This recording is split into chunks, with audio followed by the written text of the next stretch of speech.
Most people think podcasts are about fame, downloads, or even getting sponsors. But Miles sees it differently.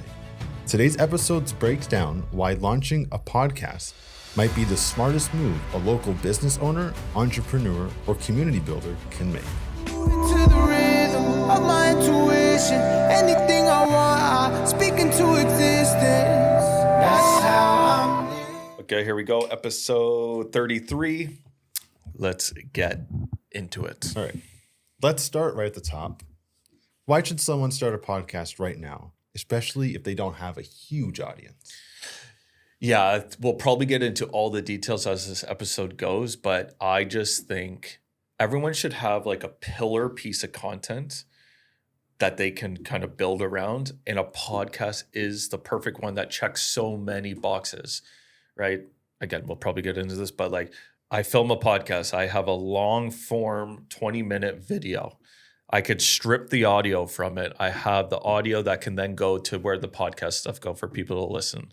I can cut up clips and then I can put those on social media.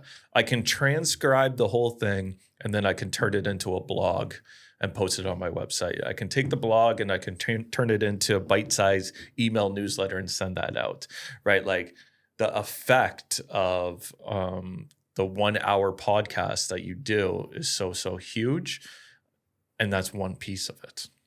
Is podcasting about downloads? Yeah, like I don't think so, right? I think we all have anyone can think what they want about like podcasts or this, but this is content and content is communicating, right? Obviously you want downloads, you want people to watch it, you want people to listen to it too, but is that the core metric of it? I would say no, but that's just because I'm looking at through the lens of especially kind of a local business owner. I'm looking at it through that lens, not like I want to be a content creator. I want to have like a famous podcast. That's a whole other quest. If that's what you're going for, then for sure, yeah, your downloads matter and all that too, and your downloads. So then you could leverage it against sponsorship. But the value add for the local business owner or community leader or charity, right, or politician, there's so many more benefits than just that one metric of downloads. What did podcasting unlock for you, both personally and professionally? Yeah, well, one, I knew what I wanted to do with it, right? And I have it because I'm doing a couple different things. We have this one, right, which is kind of for myself, personal brand of it, which I have a bunch of reasons for doing it this, which we can get into that. And then on the neighbor media side of it, right, where we have conversations with neighbors and eat and drink in the neighborhood kind of shows that I host. I knew I wanted to get into that. I wanted to build the blueprint to be able to show people, our partners, our clients too, like this is how we execute it. So that was my core reason for the conversation with neighbors. And then have the blueprint to show everyone else. And then as well, have a platform to give the opportunity to have guests on, which is another great feature of having your own podcast show or series. So someone films a podcast, let's say me, the unknown producer. What are all the ways that you use that episode? Mm-hmm. Okay, so let's just go deeper into it, right? So you launch your podcast, right? What's your podcast about? Let's say music. Music. Okay. So podcast is about music. Let's start with you're going to have guests on your show, yes. Right? So let's have a local musician on it, like a Bianca Rollo, who's a local musician in Newmarket. So you have her on the show. You're going to film. You're going to have a great conversation for 30 minutes. That's great. It goes through. You're going to have the 30-minute video like this that you can then go and post on YouTube. You could have that on your website, which is great for SEO to get traffic to your website. You're going to strip the audio. You're going to put that on Apple Podcasts, right? Spotify, Amazon Podcast. You're going to put the audio version on your website, great for SEO too. So now people can discover you on YouTube. People can discover you where they listen to podcasts. Plus, it's a benefit for your website. We're going to transcribe everything that was said in the conversation, We're going to take that and put it into a chat GPT, and we're going to say, take this podcast conversation, turn it into a blog or an article, right? Turn it into written word. You're going to get that. You're going to edit it. So you remove all the chat GPT dashes. Do that. Now you have a great piece of written content where it's not you thinking about what it is. You had the conversation. It's built off of that. You're going to post that on your website or your blog or on Medium, another piece of content that can be put out there. You could take that written word and you could post that on LinkedIn. Out of the episode, you're going to find the 3 to 5 highlights that happened within it. And you're going to clip those out and size them for social media, add captions to them. You're going to post them on Instagram and TikTok as well too. Get this kind of organic feed on this really top of funnel awareness piece. Another key thing too, you're going to pull out the top quotes that were said in that. You're going to take that text, you're going to lay that over images, and you're going to post those on social media too, right? So you can see the effect of the amount of content that you can pull out from the 30-minute session, right? That is incredible. Another great benefit is, the first podcast, you're starting with local new market artists. You go through the whole circuit. You start with Bianca, this. You have these great conversations too. You build that up a little bit. Now you have permission to be like, okay, who are the best musicians in the GTA? Okay, now you have permission to reach out to them and be like, hey, do you want to come on my show? Look at this library of episodes that I've done, right? And this kind of flywheel starts to happen, all from one podcast show, right? That's crazy how one conversation becomes like a video, a blog, a newsletter, reels, quotes, even client conversations. Like you said, now you have like this massive list of people. You're building a reputation, pedigree through your podcast that more people would want to be attracted to it. Yeah. And the key thing is it's your voice, not outsourced fluff. How do you find your voice in a podcast? Yeah, that's kind of the best part of it too, where like natural, like conversation podcasts where, this style is a little different, but with conversations with neighbors, it's just like we're sitting there going back and forth as if you would have a regular conversation, right? That's like the core of what podcasts really are, is like having casual conversations within like your industry or whatever that is.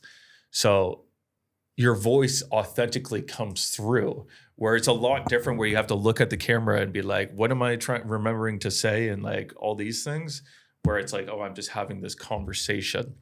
So that's another key reason where a lot of people struggle to make video content too, where this way you're just having a conversation with someone as if you would if you were having a meeting, or if you're having a dinner party or something like that. As long as you know what you're talking about, it should be easy. Can you walk us through the full flywheel from filming to distributing? Mm-hmm. Yeah. Really, I already did, but let's just go with long form piece, video, long form audio, clips for social media too. Transcribe the whole thing, create it into blogs. You can turn those blogs into then email newsletters, right? All from one single piece of content, okay? That's kind of this kind of pillar of this whole flywheel. And then I would say that the other pieces are the ability to invite guests on too, where now you have permission to reach out to someone where you can ask them to come on your show, to come on your podcast. When you do that as well too, you get to capture their audience as well, because they're going to be on the show, then they're going to post on their thing, and they're going to post on their social media, right? And you can start to collaborate that way too, and kind of get their audience through that. Then you could use this as a leverage tool to be introduced to people that normally would never talk to you, right?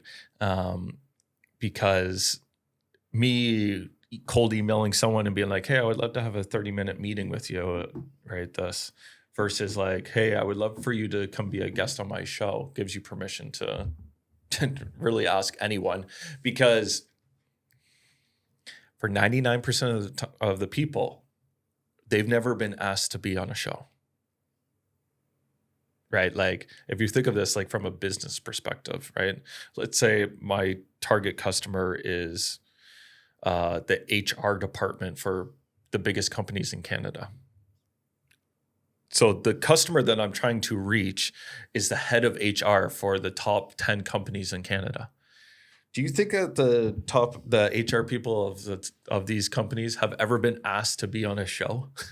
No, Probably not. no. So that's a great way to be introduced to someone, like to connect with someone, to actually build a network of people. Of if you were to send that email, it'd be like, hey, let me tell you about my SaaS tool for HR. They'd be like, no, But it's like, let me come on my podcast and let's talk about people in the workplace. Way different. So asking for a meeting is hard, but asking someone to be on your podcast is easy. Yeah. Why? Like I know you said like no one's been asked to be on a show, but why? Because it's something that no one has ever really like. It's because people aren't going on them, right? Like all these people in these roles, like we think of it as like in the podcast land, like of ones that we listen to, we're like, oh, look at these big people. All they do is talk on podcasts all day long. Okay. That's 1% of the people. 99% of the people that you want to interact with and do business with and, want to get to know and stuff like that, they are not being asked to be a guest on a show.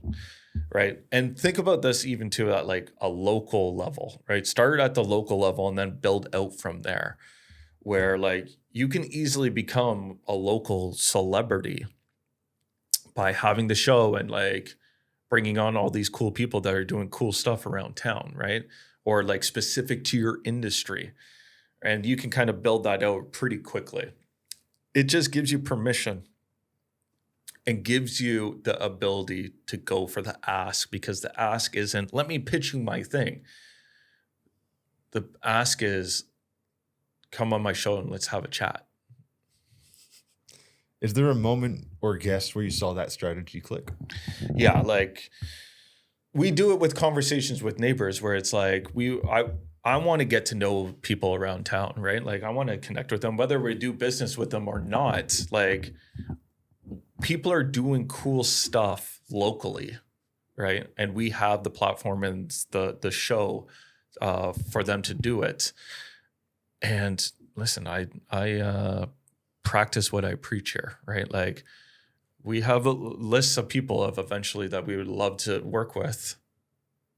And I'm just saying to Lynette, like, let's just get them on the show. Let's get to know them, right? Maybe after we get to know them, we don't even want to do anything, right? But let's get to know these people and let's bring them into the office and bring into the world, into our world, and actually connect. Everything doesn't have to be like so transactional, right? It goes to our serendipity episode. Let's be more serendipitous, right? Like, let's connect with cool people that are in the industry or that we want to get to know, and let's get them on the show. Like I practice that. So people think you need 10,000 subscribers to matter, but you've built a ton of momentum locally. How does podcasting help you build that local reputation and community presence? Yeah, this is always this is my belief on that statement of it, where it's like, we already have these ideas in our head, like, oh, I need 10,000 subscribers or 100,000 views, or like, no one will listen, right? Like everyone's got all these objections in their head before they even start. Number one, even if 11 people listen, right? Like it's 11 people, like 11 people, if all 11 people wanted to do business with you, it would have an effect. Well, even if you go back to like the first episodes of Finding Rhythm, it was what? 3, 4. Oh yeah, views, 3, 4, 11. Yeah, you got to build. Yeah, you got to build it. But also too, where it's, especially if, let's just think of through a local builder of it, right? Like a local business owner or a local charity or a local politician or whatever that may be. And you build it up and you do it for 3 months. Okay. Yeah. Naturally, you're going to get like a couple hundred people that will start listening to it. Let's say the number is 200 people listen to your episodes, okay? their brains are like, oh, 200 is such a small number.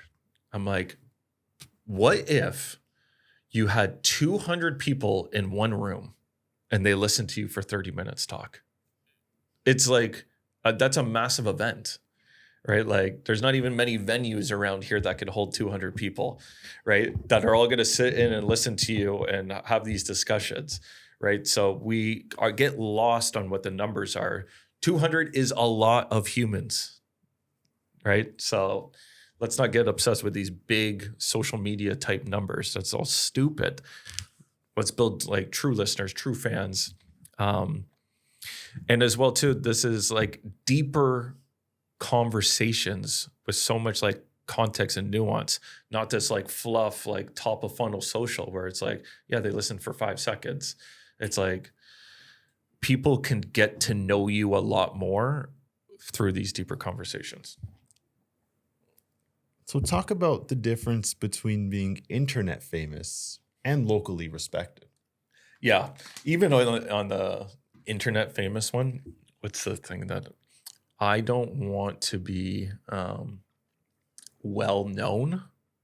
I want to be known well, right? Like well known is like wide, but known well is deep, right? Like I'd rather have 500 people that like watched every episode and they're like, oh no, I know how Miles thinks and what he's going through and what the challenges are and what he cares about, right? Rather than, 100,000 that are like, yeah, I think I saw something, that type of thing. And that's just amplified at a local level because the competition is low, right? Because when you're thinking of the whole internet, there's so much content creation and stuff going on. But if you think about Newmarket or Aurora or even York Region, there isn't that much like personal content creation done properly, like happening, right? So the ability to become locally famous or locally well-known is super achievable. And it's not a zero-sum game. It's not like there's can only be one winner. There can be 53 people that are locally famous. There could be 5,000 people that are locally famous. What would you say to a local business owner who thinks this just isn't for them? I'd be like, that's fine.